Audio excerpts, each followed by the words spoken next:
Good morning. We're back. So this is the third video looking at Rousseau's second discourse. We started out by looking at historical context, looking at the first discourse in its discussion of had the arts and sciences, technology, natural science advanced mankind morally? Had it been a moral progress? And Rousseau answers no, and this is antithetical to the Enlightenment, which sees the application of reason to all aspects of society to liberate it from superstition or simply from ignorance, for in the service of the betterment of mankind, or the famous expression, to the relief of man's estate, or you could say the relief of man's condition, alleviating the suffering of the human condition and making it better. His answer, of course, is no, and he bucks all the trends of the Enlightenment, and he says in effect that while these Enlightenment has the potential to be good and just and righteous, and on paper the idea of it is, I think he still agrees with it in theory, but in practice, what history has resulted in and what the Enlightenment is going to do is history has resulted in inequality, and the Enlightenment is only going to amplify the inequality, because when we talk about the power of knowledge, when we talk about the power of science, it's never going to simply be in the hands of everyone. It's going to be in the hands of the rulers, and therefore if you don't have a just political order, you're going to actually ensure that the rulers can rule tyrannically. And you can see lurking in his analysis is actually the inklings of a kind of modern technological tyranny that we could call authoritarianism, or really more properly, we would call totalitarianism. This will be crucial. We're laying the foundation here for our look at 1984. And totalitarianism is the novel regime of the 20th century, and it is with us today, and it will continue to be with us, because there is always the potential for totalitarian rule, especially as they devise more and more nuanced and subtle ways of controlling people's behavior and also controlling people's minds. Um, and we will look at some examples concretely today of things that are harbingers of a potential type of state that has kind of control over its citizens that I don't think any ordinary human being with any common sense would ever be interested in living under. And one would only be able to appreciate that if one saw the historical examples. So his answer is no, and then in the second discourse he's going to explain the origins of inequality. And he does this through, in part, an explanation of the nature of man and the transformation from natural man to civilized man. And it turns out that natural man is a being of sentiment and civilized man is a being of reason, right? And he says a stunning claim, and this is what we're going to look at now, that man, first and foremost, is a being of sentiment or instinct or impulse. He seems to characterize civilization, not in a way unlike Nietzsche or Freud, as a kind of domestication of the human animal and a taming of the human animal in all the wrong ways. A domestication and a taming in the service of rulers being able to more easily control the people, or we might say the sheeple. If we think back to the image, and this is an image that Rousseau would have been intimately familiar with because he was a reader of Plato. Thrasymachus's image that justice is the advantage of the stronger, and that the stronger therefore make laws in their own interest, and then claim that in fact it's the people's interest being served in them following those laws. And he describes the people as sheep. They're docile, they're compliant, they look down to the ground, they are conformist and operate in a herd. When one does one thing, everybody else follows unblinkingly. So we see that concern lurking here, and it's a domesticated animal, right? He describes natural man as this more robust, you might even say more virile, but not in an aggressive way, being that is, because they're robust, they're independent, and because their needs are minimal, they're also independent. And he asserts rather unequivocally that the true guide to human life, the true guide to our existence, is not reason. Reason is a tool to assist us in achieving our ends, our goals, but that our goals are really provided to us by instinct. And this is not an unusual claim at this moment. In fact, David Hume, the Scottish philosopher, part of the Scottish Enlightenment, he says, reason is and ought to be a slave to the passions. Reason is and ought to be a slave. So it's not just a descriptive claim or an empirical claim, it's a normative claim. It's about how things should be. And Rousseau sees that our reason is the guide to human life. So what we're going to look at in this lecture is his statements clarifying what he's talking about when he talks about natural man being driven by sentiment, by passions, by instincts, by impulses, right, that are generated by our first nature rather than educated into us. And specifically, we're going to look at the nature of those passions. And this is really going to continue to flesh out our portrait of man stripped bare of all the conventions, right? This is his image of what a human being looks like when you strip them of culture, in essence, and civilization. In the last lecture, in the last video, we're going to look at his historical account of the specific transformations that occurred that took us from natural man to civilized man and our kind of downfall, right? For this is a kind of a revision of the Genesis story, and our downfall doesn't occur in the beginning, and also it is not inevitable. Rather, nothing is inevitable, but rather there were specific chance historical circumstances that led to our downfall. Therefore, if it's not in our nature, and it's just a matter of circumstance or chance, it means we have the power also to change our destiny, you might say. Interestingly, there's some important dovetails with the Genesis story. Adam and Eve, they pick the fruit of the knowledge of good and evil. And that's understood very broadly, historically, over and over again, through almost all interpreters, as the cultivation of our reason and the ability to know, our curiosity about the world, and the power that comes from it. And of course, it's a mixed blessing, and the message of the Bible is pursuing your own reasoning about the world and thinking that you can use your reason to understand the world and act correctly and bring about happiness is a false belief, and that what you need to do is trust.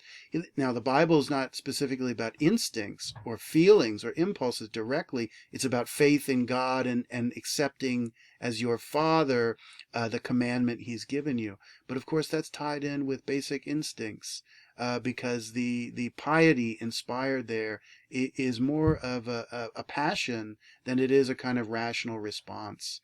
Nonetheless, the Genesis story gives reasons very subtly as to why the pursuit of reason might need to have limits on this.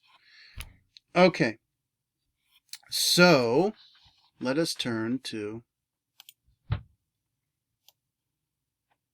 this passage. In this passage on page 142, he makes it clear that the compass for life is not reason but passion.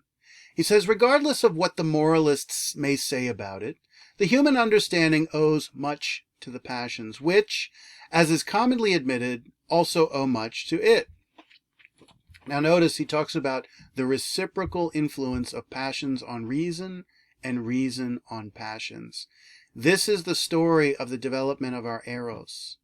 Our desires, which feel natural, which are generated as impulses from our heart and from our body, from our gut, are in fact already highly inflected because of all our taming, our domestication, our education. We seek to know only because we desire to enjoy, and it is not possible to conceive why someone would have neither desires nor fears would take the trouble to reason. Passions, in turn, owe their origin to our needs, and their progress to our knowledge.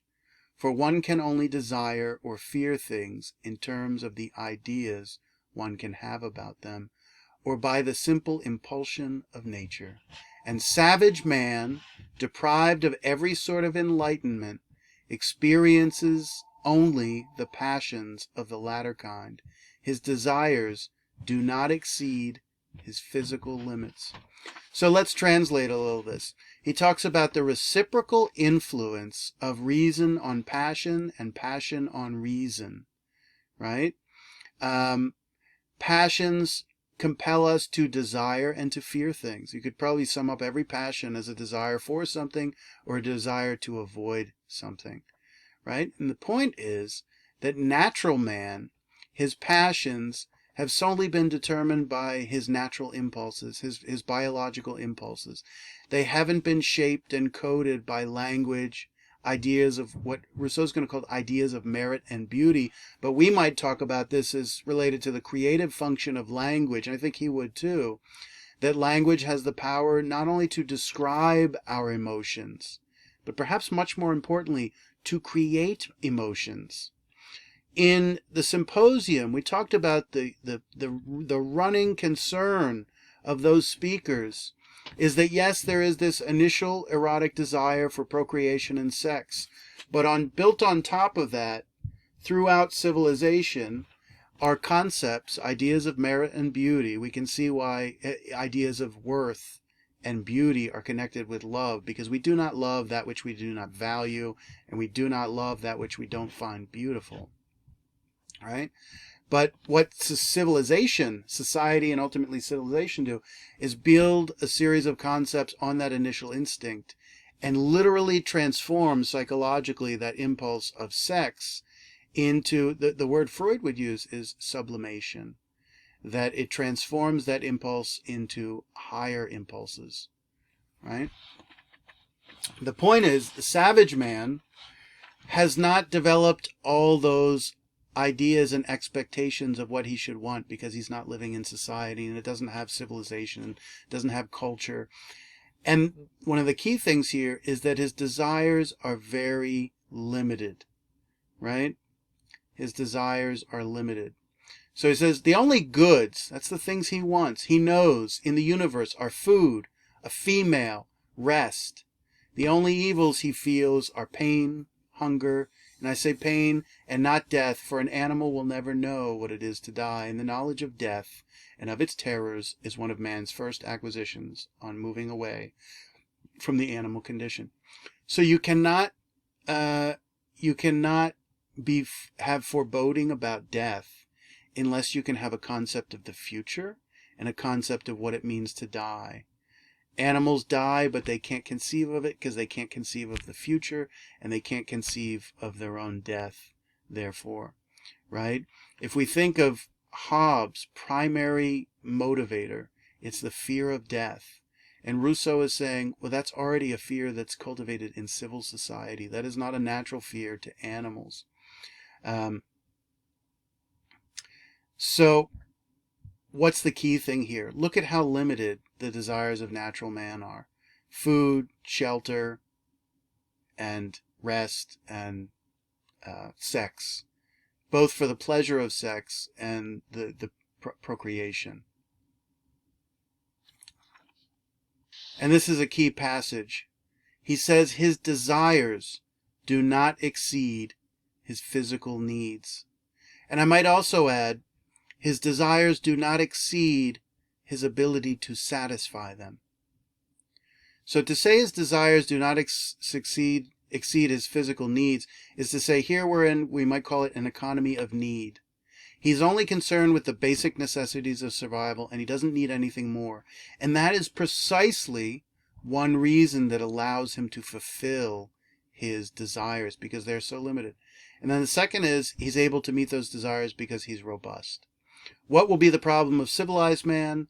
Civilized man will be have desires that are larger in magnitude. Amour propre will be a desire in larger magnitude. I don't want to just take an apple. I want to be king. I want to be a big player on Wall Street. I want to be a billionaire. I want to have a fast car. So there's much more resources used in order to achieve those desires. The other thing is, and that makes one dependent on other people, because you can't physically go out and get those things on your own. You need to work within the system of society, and that makes you dependent on the system of society to get those things. Then the second thing is, we're going to discover with Amour propre that it's really what I'm going to call a double desire. There's really, in every instance of desire, or erotic desire, or eros with Amour propre, there's really two desires connected to one another. And which is to say, I don't just want the thing, say a fast car, right? What I want is the recognition from other people that I get when I purchase the car. And recognition, as we've seen in Aristotle, is entirely dependent on others. And it makes us, this is really important, let's put it this way, in a strong and bold way, it makes us a slave to their opinion. And let's put it in a broader context of society at large. We are going to become slaves to public opinion, because we don't just want to get by, we want to be thought highly of. We don't want to just satisfy our basic needs. We want to enter and succeed in the rat race of recognition, which is a hierarchical game that is zero-sum, meaning when one person wins, another person loses. It's zero-sum.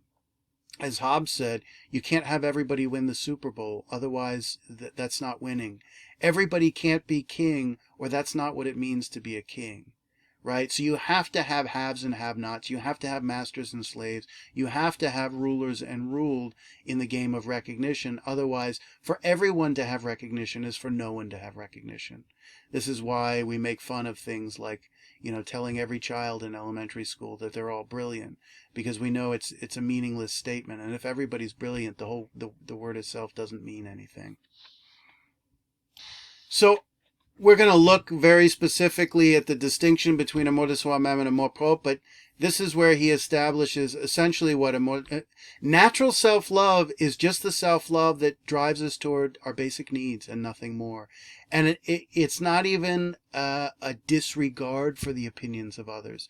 It's an utter indifference, because it never even registers as being a concern, right? But this is really the essence of it. On page 167, he says on page 161, and this is the beginning of part 2 of the Discourse. He says, man's first sentiment was that of his existence, his first care that for his, I'm going to say, self-preservation. The earth's products provided him with all necessary support. Instinct moved him to use them. Hunger, other appetites causing him by turns to experience different ways of existing, there was one that prompted him to perpetuate his species. And this blind inclination, read passion, instinct, impulse, devoid of any sentiments of the heart, produced only a purely animal act. The need satisfied, the two sexes no longer recognized one another, and even the child no longer meant anything to the mother as soon as it could do without her. So there's a lot of cultural inspiration in our own society that comes from Rousseau.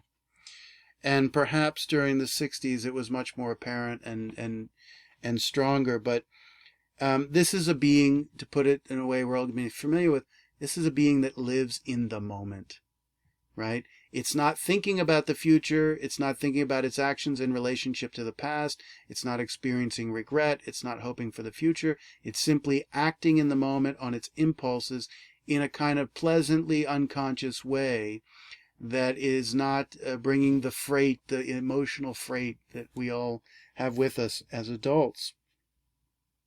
His first sentiment was that of existence. What is Rousseau saying? I think in effect, the sentiment is pleasurable, right?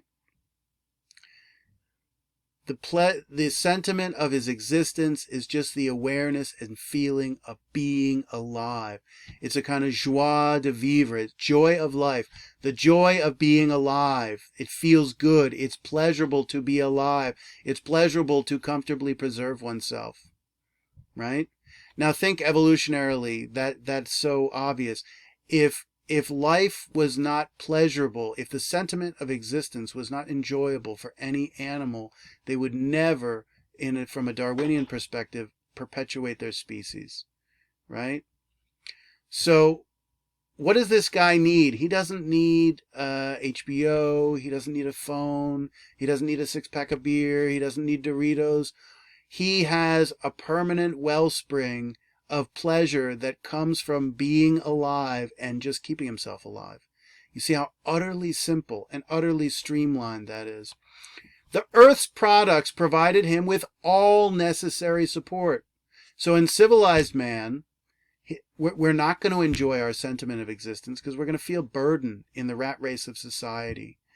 And it's not the earth's products that are going to provide us with our support, but it's going to be all the infrastructure and division of labor of society.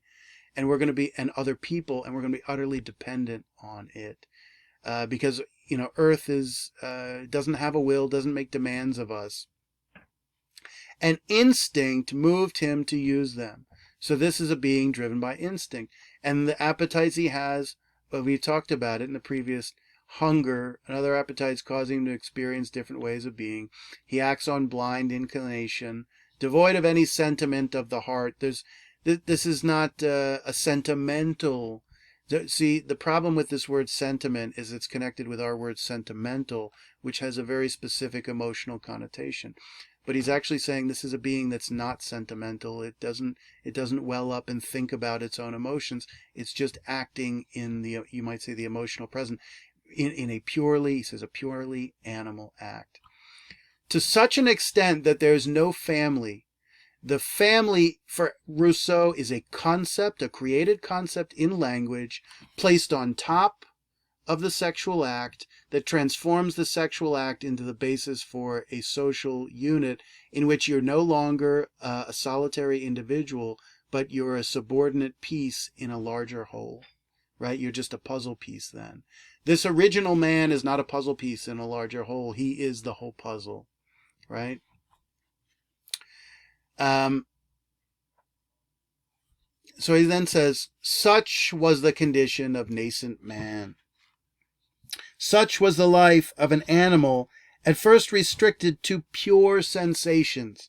Now, what does he mean by pure sensations? This is really important because we're going to see this individual develop into a collective being, and he will no longer have pure sensations. Because remember what he said, there's a reciprocal interplay between reason and passions. And those passions, those emotions, are essentially they're forms of sensation, right? They're feelings your body, when your body senses things, it results in a feeling that your body undergoes in response to, say, external stimuli, right? So pure sensations mean sensations that are untinctured by concepts of language. This is a pure animal, and this is one of the problems of the second discourse. Our natural state is, we could argue, not a human state at all, because if we define, I think anybody, even it's not just Aristotle, would say that what a human being distinctly is a being with language and culture and civilization and all those things that come with it. Here what he's described is really a mammal, right, that has human form, but that is not really a fully human being, right? So this presents a challenge for how is he going to solve this problem, because clearly the solution is not to go back to a state of nature, right? That's often the way Rousseau is interpreted, but I think profoundly misinterpreted, because despite his celebration of this natural being, this is not a human being in the full sense of the term at all. So pure sensations are those that are untinctured by language and by reason. They're undistorted by concepts of society. He says, and he's scarcely profiting from the gifts of nature offered him, let alone dreaming of wresting anything from it. But difficulties soon presented themselves. It became necessary to learn to overcome them. The height of trees, which prevented him from reaching their fruits, competition from the animals trying to eat these fruits, the ferociousness of the animals that threatened his very life. Everything obliged him to attend to bodily exercise. He had to become agile, run fast, fight vigorously.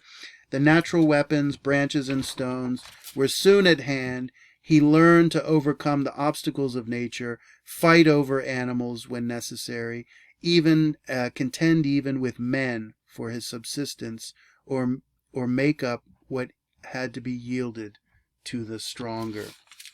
So what is he describing here? He starts out in paragraph 2 with a description of natural man, and that carries into paragraph nascent, how man was originally born, so to speak, nascent. But we immediately see in the context, in the circumstances in which he's with, he has to start cultivating his own skills. And he doesn't think about doing this with rational forethought. It just becomes a natural response to environmental conditions, the way any animal would be forced to adapt, right? In time, we could say mankind will sit at a drawing board in order to adapt. Say climate change. How are we going to do it? We can foresee it based on model. We can even foresee into the future with computer models, and then we can start to plan through rational foresight a whole way of coping with that. So here he's just responding to circumstances, and what he's in a competition, interestingly, not with human beings, but he's in a competition with nature. The tree is too high, and he's in a competition with other animals. And this is going to hone his natural physical skills to compensate for his defects of his nature. And by the defects of our nature, I mean we're not the fastest animal, we're not the strongest animal, we don't have the biggest teeth. We have to use our ingenuity and our wits to overcome relative deficiencies of our nature compared to other animals.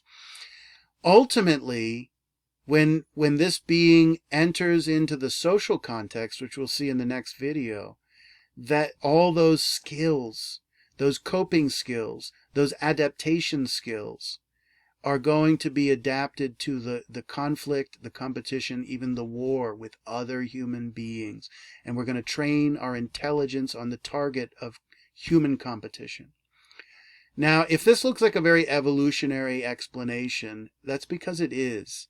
By the middle of the 18th century, there were a lot of naturalists, kind of natural scientists, who were really concerned to give what's called the natural history of the human species. And this is powerful because the church is still the dominant force in the psychic, spiritual, and educational life of human beings throughout Europe in 1755 when this essay is written. So he has absolutely no role for the divine, no role for God in the unfolding development of the human species.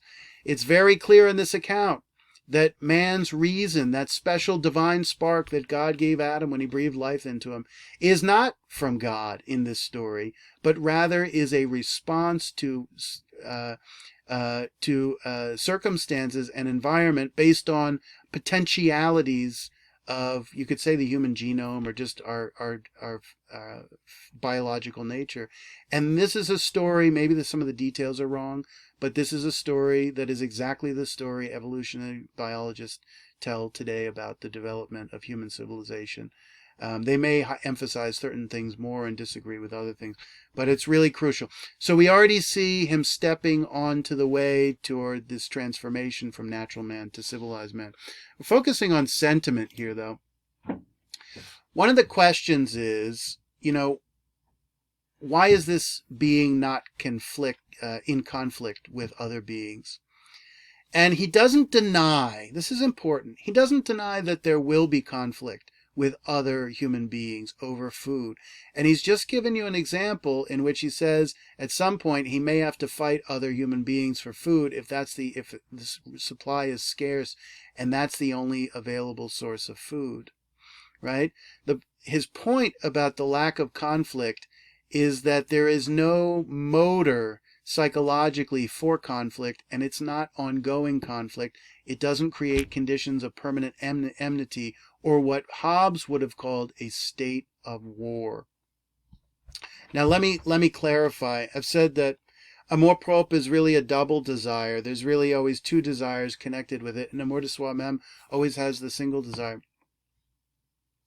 So in the state of nature, two savages, right, nascent man, they both want an apple, right? Each of them goes for the apple. They may well end up in a physical conflict over that apple, right? And if worse comes to worse, maybe one kills the other, or maybe one just bonks one on the head and gets so scared that he runs off. But the reason he bonked the man on the head was simply because he needed the apple. He needed to survive, right? Full stop. That is the only, Rousseau's trying to claim that this is the only motive for him taking the apple. When amour de soi-même comes along, there will be another motive. It will not just be attaining the apple, but demonstrating dominance over the other man to put him in his place and show him that he is the dominant one, and therefore implicitly demanding recognition and respect from him. And the best example I can give of this is I saw a video, a phone video that was posted online. Actually, it was reported in the local news maybe 5 years ago, in which it was two dudes, because only dudes would do this for the most part, with a few exceptions, at the 110th Street station, East Harlem, and they had gotten on a train fairly late at night. The train, and they ended up fighting over a seat. And you could say that happens on this New York City subway. People fight over seats and stuff like that. And these were two guys, maybe late teens, early 20s. And guess what happened? They got in a physical fight over the subway seat, which in and of itself is maybe not that unusual. But the kicker to the story, the punchline of the story, is that the phone camera caught footage of a good bit of the subway car. And when you looked at the subway car, what did you notice? You noticed that most of the seats were empty. These two dudes could have sat at opposite ends of the subway car and had perfect place to sit down without any problem. But what was the reality? The point was they did not want to just sit down. One wanted to demonstrate his dominance over the other, so all of a sudden he didn't want any seat, he wanted that seat, because now I am claiming that seat as my property. And you can see this is going to play into property, that this is mine, possessiveness in relationships. This person is mine. If you come near them, I'm going to be a threat to you, because I don't just want them. I want to know that they're mine all the time, right? Essentially a kind of form of possessiveness that's like property, but not quite the same, because it's a human being.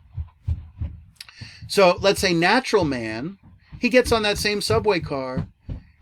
Rousseau's going to say he's timid. He doesn't want that kind of conflict. He doesn't seek it out unless it's a life or death thing. It's his starvation that's going to impel him to bonk the other guy in the head spontaneously. He's not going to do it in a premeditated way to show he's the boss.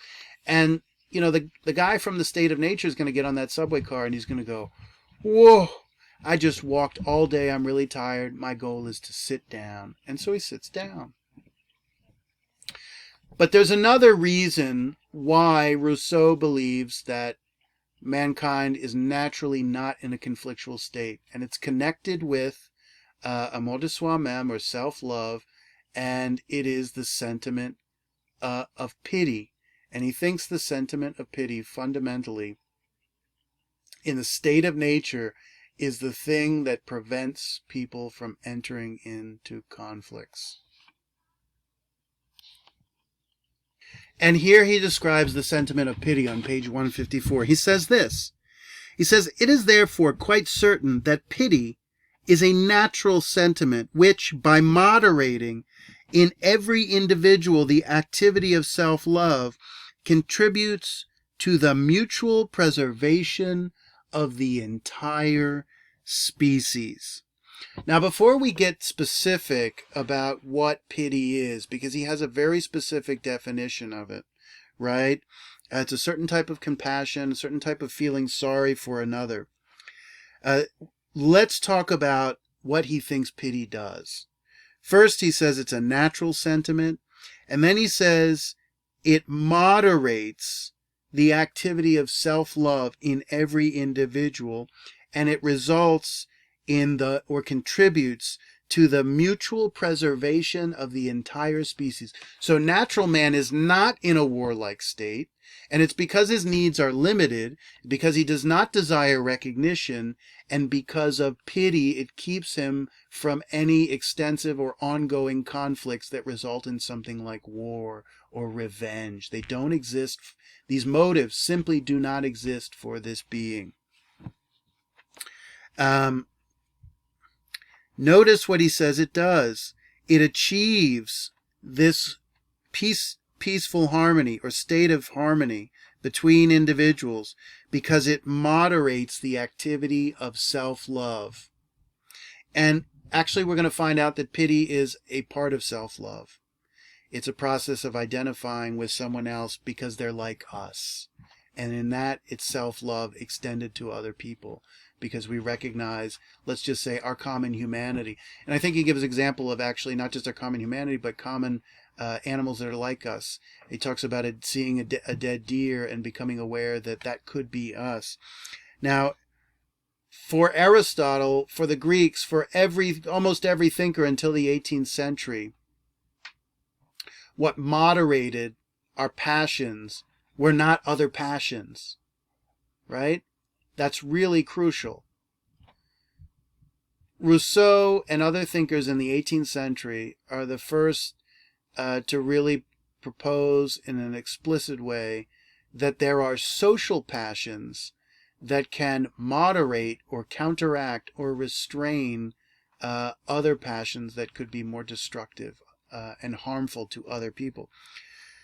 So, I mean, this is interesting because he actually acknowledges here implicitly that self-love has the power to be threatening or harmful to other people, but that it moderates our self-love. Let's continue. It is pity that carries us without reflection, and this is always important for Rousseau. Reflection means like rational deliberation, rational reflection on something. What Rousseau constantly highlights is that it's our instinctual emotions that can guide us properly in life as opposed to our reason. And reason, in fact, has led us down the wrong path toward this world I see around me of profound inequality and injustice. Without reflection, to the assistance of those we see suffer. Pity that in a state of nature takes the place of laws, morals, and virtue, with the advantage that no one is tempted to disobey its gentle voice. Pity, then, will keep any sturdy savage from robbing a weak child, or an infirm old man of his hard-won subsistence, if he can hope to find his own elsewhere.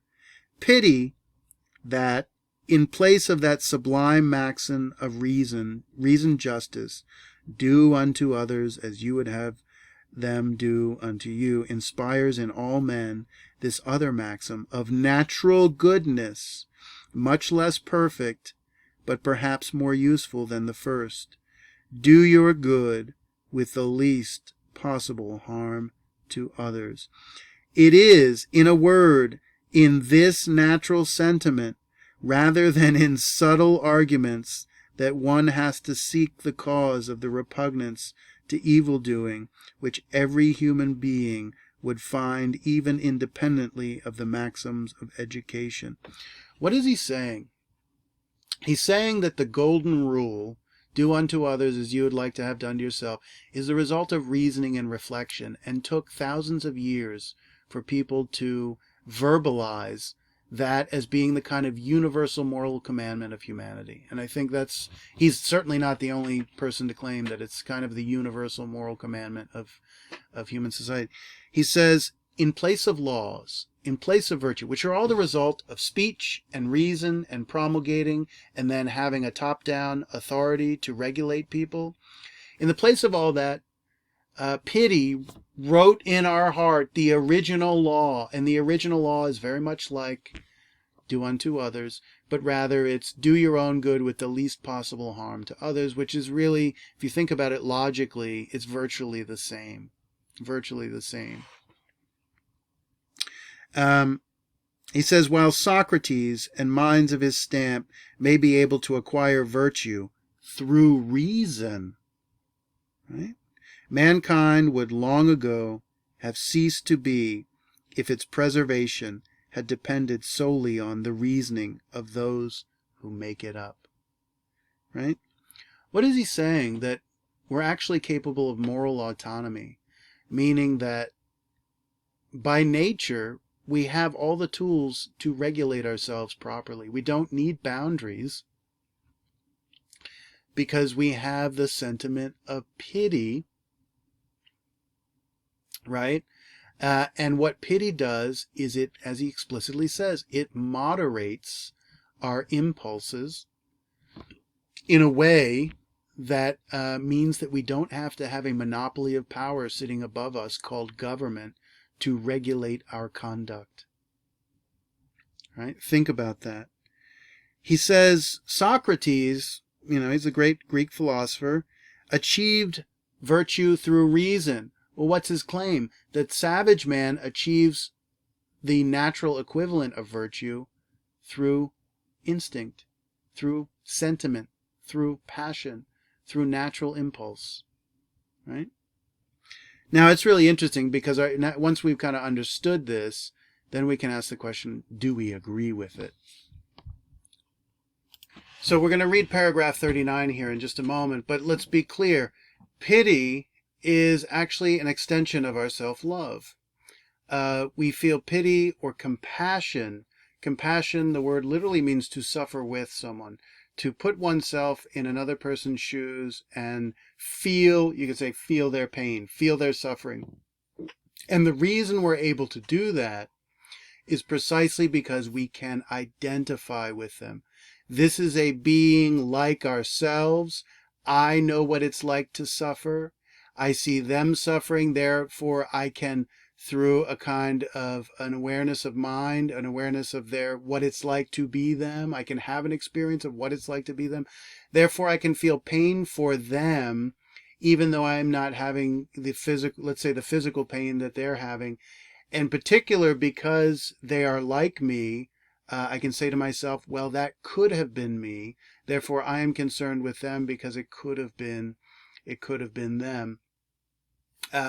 So it's a process of an identification because, we're the same species, or we're the same family, or even, mammals, sentient mammals. We're similar enough that, for example, if we see a large mammal suffering, like a deer or a dog or something like that, we would certainly be provoked to feel pity for it.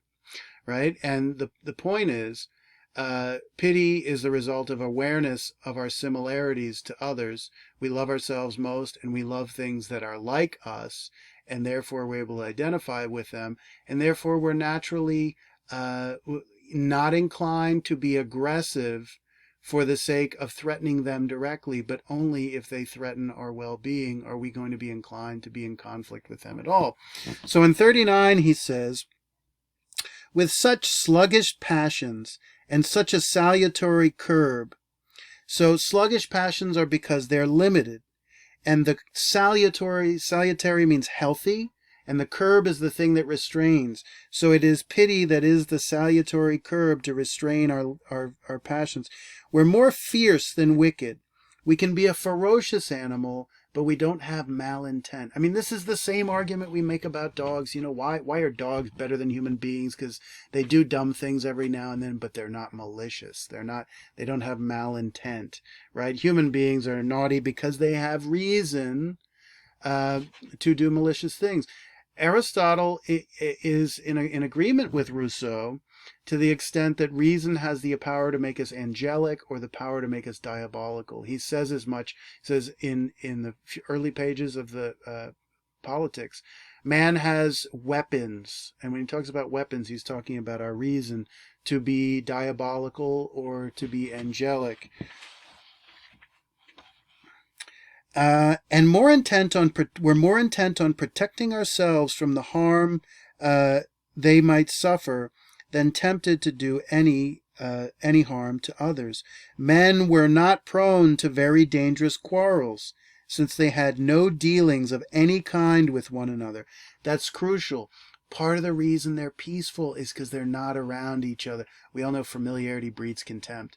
The more people are around each other, the more they're going to see themselves in conflict over resources, right? It's about resources, but eventually they're going to turn on one another and see that the other person is directly the problem. And there's going to be an escalation, a kind of arms race of conflict. Since they had no dealings of any kind with one another, since they therefore knew neither vanity, that's amour propre. Vanity is amour propre in this text. That's how it's translated, as vanity. We could also translate it as selfishness, and we'll look at the terms in detail in just a moment. Nor consideration, nor esteem, nor contempt. Notice, in this world, there is no issues of esteem, consideration, or contempt. What is he talking about? He's talking about all the issues surrounding desire for recognition. I feel contempt for you because you're beneath me. I feel esteem for you because I'm recognizing you because you're superior to me. I have consideration for you because it's an act of recognition. I think that's all these terms are pointing out. The theme of honor and recognition that are not at play in our natural state, so says Rousseau. What is he saying? That these are the real causes of serious conflict. The issue of recognition is the cause. Notice, civil society, it's not about resources. There's more resources in civil society than in the state of nature, obviously, right? And yet, what do we have? A great disparity in civil society of haves and have-nots. You see that in the agricultural revolution, that masters and slaves are brought into existence as a result of civilization. And this is obviously a very disturbing observation to be made, that with civilization comes great inequality. And you can see part of the modus operandi of the Enlightenment is to inquire into a form of political order or civil society that has all the benefits of civilization but not the degrees of inequality. We constantly, as moderns, post-Enlightenment people, see the problems of inequality in society as products of what Rousseau sees, a failed political order, failed social order. I think up until this point, most thinkers would have said the inequalities you see are simply the byproducts of civilization, and that there is a cost-benefit analysis there. That's and certainly not the way we think about it. Since they had not the slightest notion of thine and mine, that's called property. What is thine and mine? What is yours and mine? That's property. And where is this all going to start for Rousseau? When we look in our next lecture at this transformation, the thine and mine is going to start with sex, and it's going to start with love, and it's going to be connected to possession, not of material things, but possession of another human being. This person is mine. The child that comes from them is mine. This is my family. This is my house. And you better steer clear, or there will be a major conflict as a result of trying to take what I now claim as mine. And he's going to spell out this development. It's quite fascinating. And it all has to do with eros. It's so fascinating. This whole story turns on eros, love, and sex. What a great, what better kind of story could you have?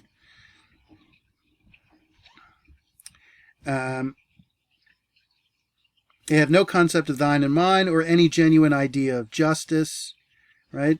Since they looked on any violence they might suffer as an easily repaired harm rather than as a punishable injury. So you notice here that in this state of nature, people do not harm each other out of punishments and revenge. They do it simply in the process of trying to achieve their most basic and fundamental goal of self-preservation or survival. And since they did not even dream of vengeance, there's no concept of revenge, except perhaps mechanically and on the spot, like the dog that bites the stone thrown at him. Their disputes would seldom have led to bloodshed if they had had no more urgent object than food. But they will have other larger objects. But I see one that is more dangerous, which remains for me to discuss. Now, they have minor quarrels, they have minor conflicts, but they don't lead to ongoing fights, and they don't lead to bloodshed. Now, he's going to start describing love and how it leads to conflicts that result in the spilling of blood. Right? And now we got blood and guts and gore. This is great stuff. Okay. So we see how the sentiment of pity works to curb or moderate maybe more dangerous and aggressive impulses and neutralize them. The way we would think Rousseau, Aristotle would say that's the function of reason. In fact, he's attributing it to sentiment. So now let's look at Rousseau's note. This is from page 218 in the back of the text, and it's his personal note, note Roman numeral 15, in which he gives his most comprehensive explanation and a kind of condensed explanation of the difference between amour de soi-même and amour propre. And the nice thing here is those words are used in the French. It's very clear. And amour propre is translated in this text as vanity, and amour de soi-même is simply translated as self-love, despite the fact that they both mean essentially, literally they mean the same thing, but the way he's using these words technically, he is establishing a really important difference between the two. I am giving you in the next slide this same note from another translation, and I do that not to, it's rather confusing, I think, I acknowledge that, but it's going to give you different insights into these terms, because there's a lot of, like, these terms, their definitions really deserve like a whole essay to try to clarify the nuances involved, but some things are very straightforward. So, amour propre, or vanity, and amour de soi-même, self-love, are two very different passions in their nature and their effects, and should not be confused. And of course, the difference between these two terms is the difference between the self-love felt by the natural man and the self-love felt by the being of civil society. So one is a natural sentiment, and the other, amour propre, is the product of the ideas of merit and beauty that are cultivated in us and indoctrinated into us. You might say stereotypes of beauty and worth that are indoctrinated us by our society through all modes, popular culture, education, parents, and so on and so forth. Right? He says self-love, and here he's talking about amour de soi-même. He says is a natural sentiment.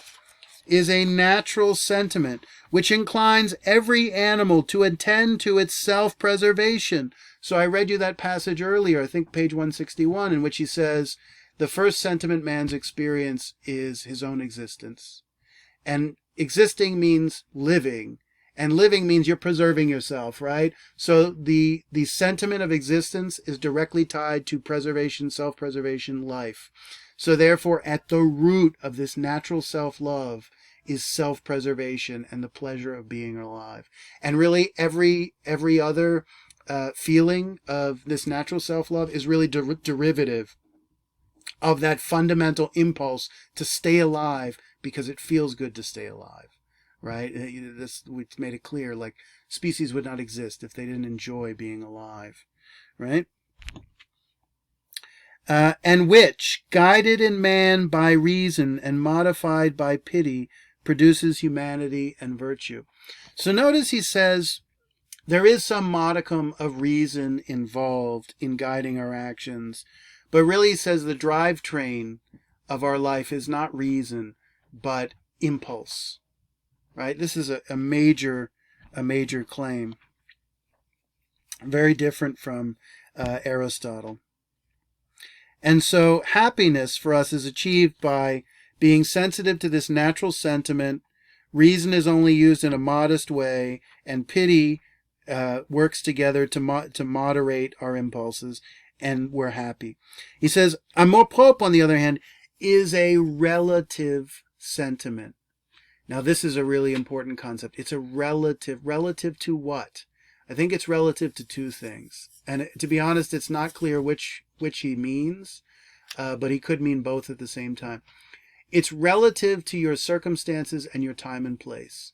Amour propre of one society is not the amour propre of another society. Natural self-love, or amour de soi-même, is the same everywhere because that's what it is to be a human being. That is your nature.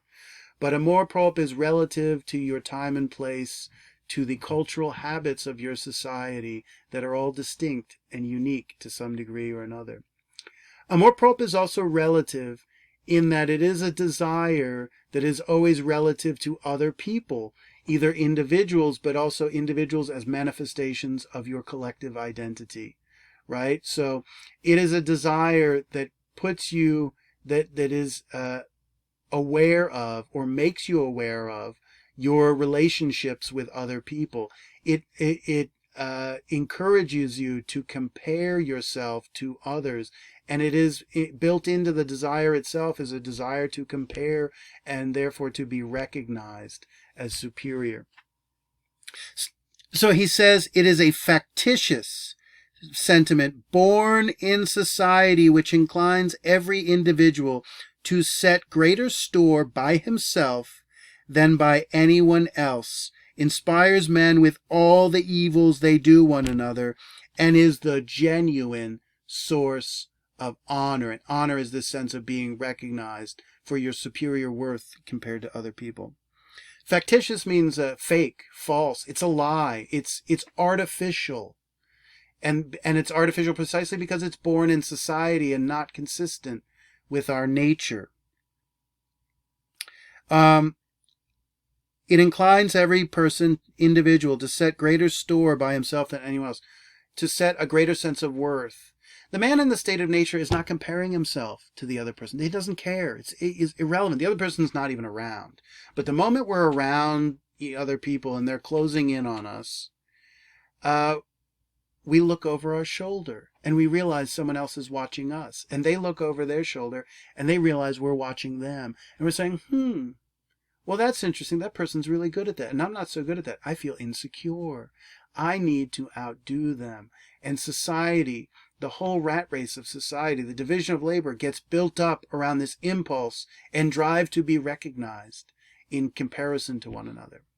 And there's going to be a big problem, we'll see when we when I do the last lecture, which is that the ideas of merit, of what is considered worthy in your society, are going to be finite.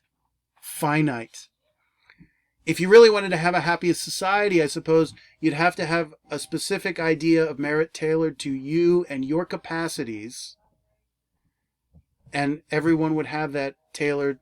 But the point is, right? Society's ideas of merit establish rules of the game. This is pretty, this is not. This is considered good, this is not. Right? Blonde hair is attractive, brunette, not so much. This dress, this expensive one, is cool. This cheaper one from Target, no, you can't enter the club with that one on. Right? And the problem is, only some people are going to have or be able to meet those ideas of merit, and other people are going to fail. The question is, what do? Because they want to still use their whatever resources they have at their disposal to excel, right? So we'll see how that plays out. But he says it's this desire for recognition that ultimately, and think about this, folks, this goes back to our fundamental concern of identity politics at the beginning of the semester, that the root problem in life for most human beings is not getting the needs of survival or self-preservation, but it's our desire to be recognized, that our desire to be deemed more worthy than the person next to us, to get the better grade than the person next to us. I'm sure none of you want that, right? to make more money than the person next to us. And these are the things that really put us into conflict. And it really doesn't matter how much wealth a society has. If recognition is fundamental to our nature, or at least nature of civilized human beings, then this is going to be a source of conflict, even if with the most wealthy society, even if the poor people are not poor by the standards of 50 years ago, or 100 or 1,000 years ago, right? It's never going to matter, because it's all going to be relative. He continues. He says, this being clearly understood, I say that in our primitive state, in the genuine state of nature, amour propre, vanity, does not exist. For, since every individual being views himself as the only spectator to observe him, as the only being in the universe to take any interest in him, as the only judge of his own merit, it is not possible that a sentiment which originates in comparisons he is not capable of making could spring up from in his soul. This is one of the most powerful and insightful observations Rousseau makes in the second discourse. That the source, he cited honor and recognition as the problem, but now he's giving us the source of it. And the source of it has to do with society being a spectacle of audience and actors and spectators observing people's behavior and judging it. In the state of nature, because we're not physically proximate, every person observes their own life through their own eyes and doesn't consider the opinions of others. Think about what God is. God is the being that is constantly watching your actions and judging you, and you're aware of that, and it modifies your actions.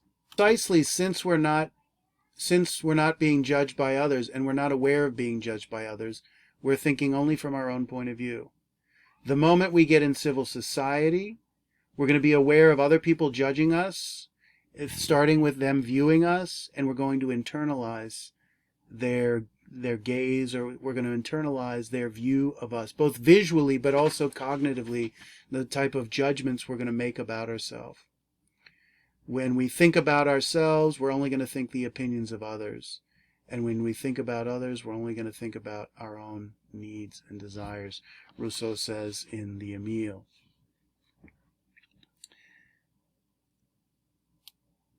He says, because of all this, he says, for the same reason, this man in the state of nature could have neither hatred nor desire for vengeance, passions that can arise only from the opinion of having received some offense, and since it is contempt or the intent to harm, and not the harm itself, that constitutes the offense, men who are unable to appreciate one another or to compare themselves with one another can do each other much violence where there is some advantage in it for them, without ever offending one another. So he's talking about the difference between physical harm and psychological harm, offense.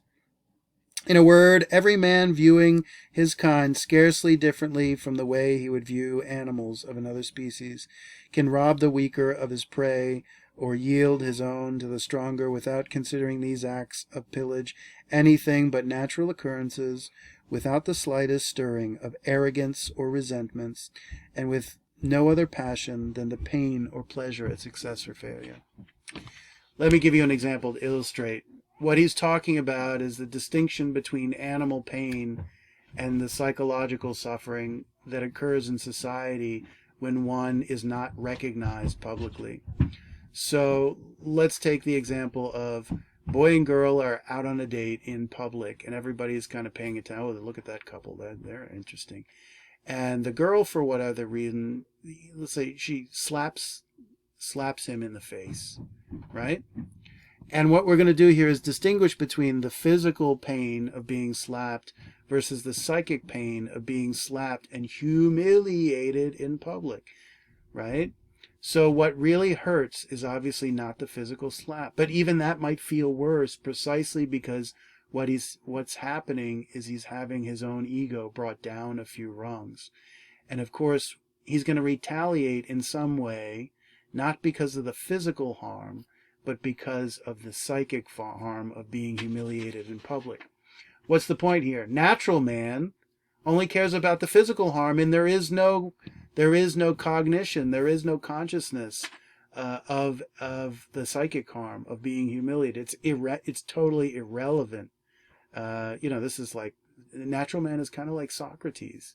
He's just utterly indifferent to the judgments of society. He judges himself only, right? So let's sum up here. Amour de soi-même, what is it? It's a good form of self-love. It's a natural feeling or sentiment. It's the pleasure of the sentiments of our own existence, of being alive, a kind of, the French would say, joie de vivre.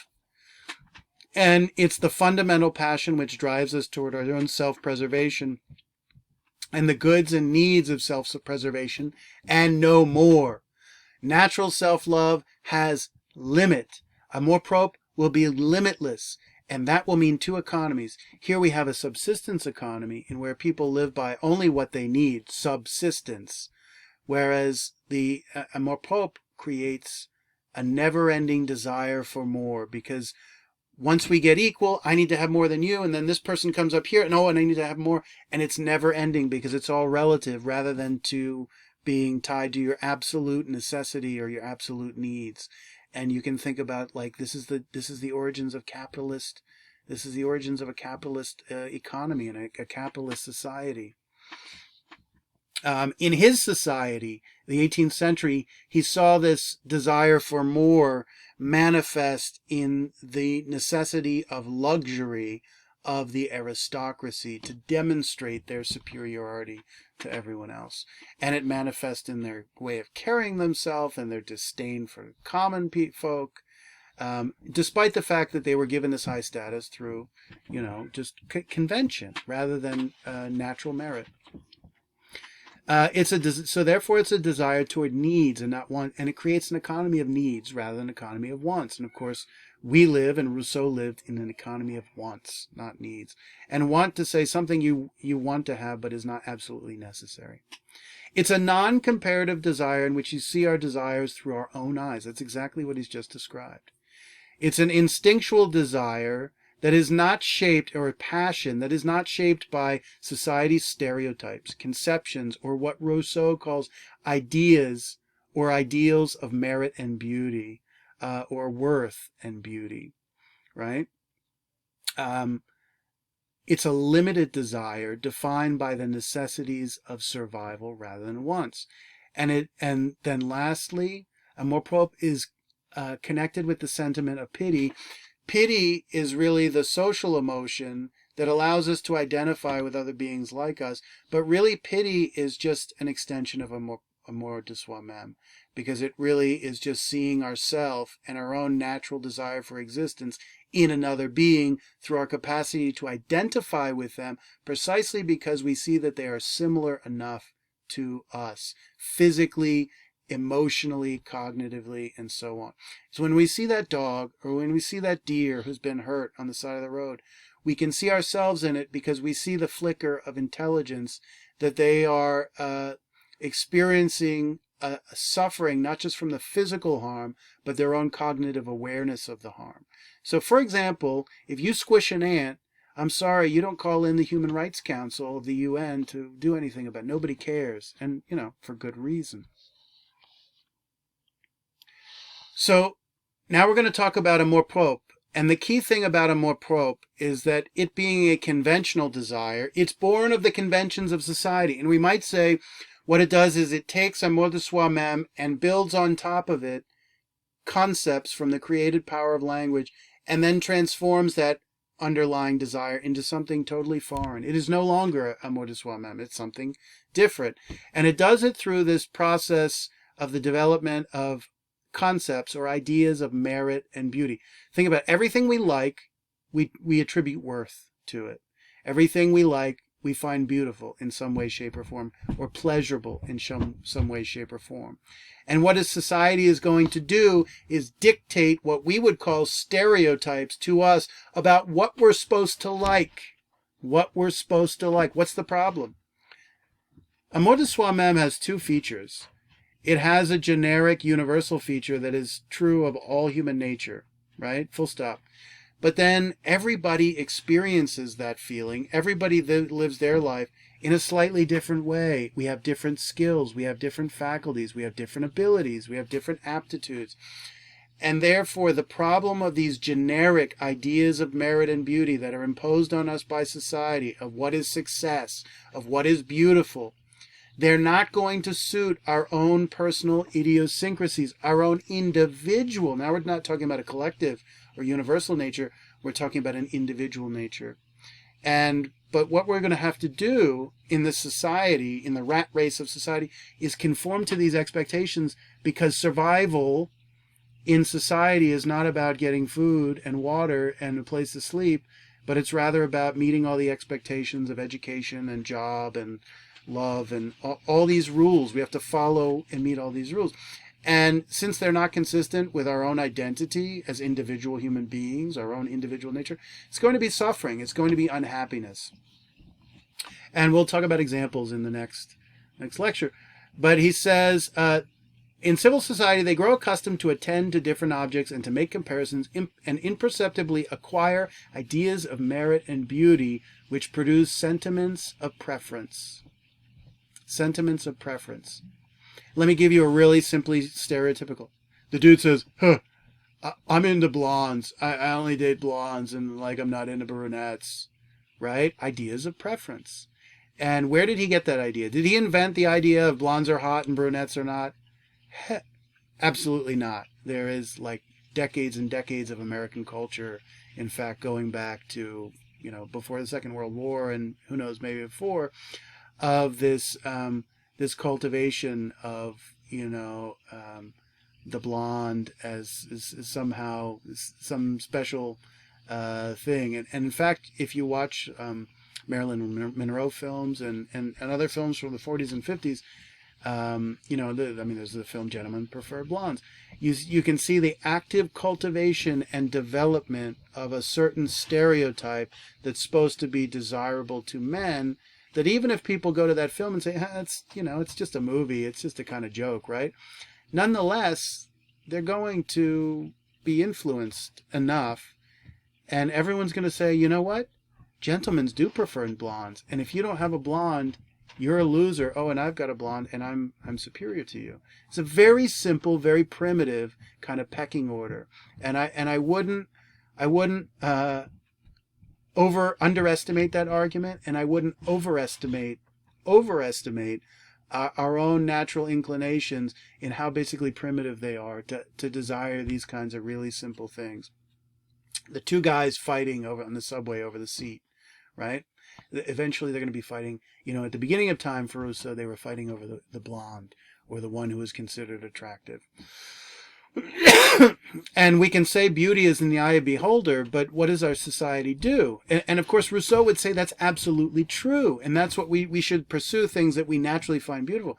But the society is going to make such demands on our own conceptions of beauty and merit that it's going to be hard to disentangle what's naturally us from what is the demand of society.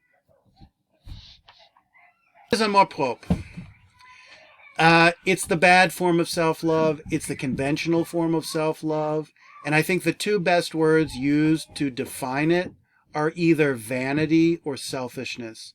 Both of them imply a kind of egoism that's not simply about satisfying your basic desires, but it's about showing yourself superior relative to other people. Right? Selfishness means you don't just want the thing, but in the process of getting the thing, you want to take it away from someone else. Right? Put them in their place. Selfishness implies that your needs should always be met first before everybody else's. Right? Vanity, jealousy, extreme pride, also insecurity. Right? There's always a threat that if you don't get what you want, you're being put in your place and basically humiliated, maybe on such a small scale, but it's going to create a tremendous amount of insecurity in us that has nothing to do with this insecurity of getting our basic needs. It's a desire based on comparison with others, a desire based on artificial ideas of merit constructed in language from the creative power of language, ideas that are created by our use of reason, and imagination. This is really crucial, because therefore you can see that the ideas of merit are unlimited, and we can be chasing after these things ever and always and never have anything really under in possession. Therefore, because it is capable of, our imagination can imagine anything, right? Cell phones, people will look back 100 years from now and say how primitively we lived, because we didn't have X, Y, and Z, and we see in ourselves, we don't need those things. Well, so desire is established. Amour propre is a desire established by seeing ourselves and our desires through other people's eyes. I'll have what she's having. If you've ever seen When Harry Met Sally, and if you know that scene, you know exactly what I'm talking about, because one person sees another person having a really good time, and they feel insecure that they're not having that good time, and they want to have it too. Comparison. It's therefore comparative or relational desire. He talks about it being a relative desire. It's also a double desire, and I think actually Rousseau doesn't make this quite as clear as he could. It's double because there's a thing we want, and there's also a thing we want as the result of the thing we want. The guy of the state of nature buys the car because he needs to go to point A to point B. He doesn't care if it's an old jalopy, as long as it has four wheels and gets him from point A to point B.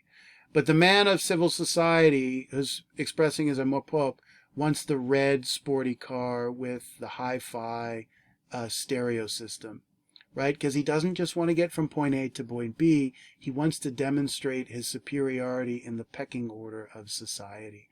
So he does get something that gets him from point A to point B. He still needs that, but there's always this issue of recognition attached to the object. It's like when I say I want to make money, it's not just that I want to have money, it's that I want to have more money than somebody else. That's really crucial.